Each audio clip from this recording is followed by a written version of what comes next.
How do Supreme Court cases choose which cases to hear?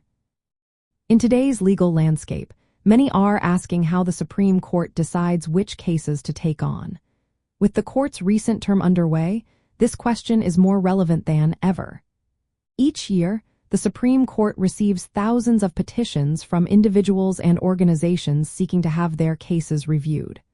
However, only a small percentage of these petitions are granted. The process of selecting cases is known as granting certiorari, often shortened to cert. A key factor in this selection is the existence of circuit splits. This occurs when federal appellate courts have issued conflicting decisions on the same legal issue. The Supreme Court often steps in to resolve these disputes, ensuring that federal law is interpreted consistently across the country.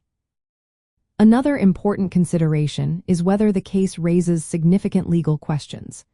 Issues that involve constitutional rights or federal statutes with broad implications are more likely to be accepted by the court.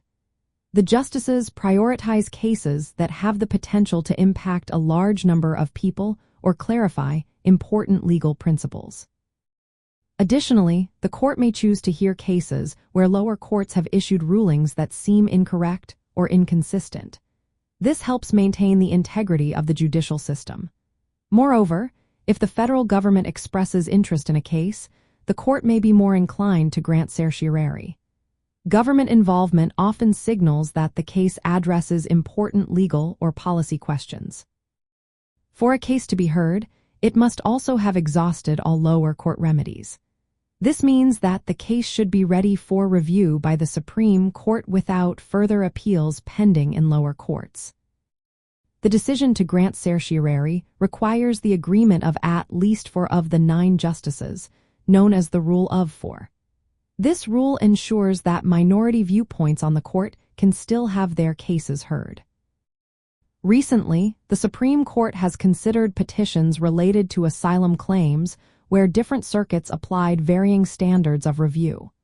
This inconsistency has created confusion, and the court may step in to provide clarity. Ultimately, the Supreme Court acts as a gatekeeper. It selects cases that will clarify the law, resolve disputes among lower courts, and address issues of national importance. Understanding this process is vital for anyone interested in how justice is administered in our country.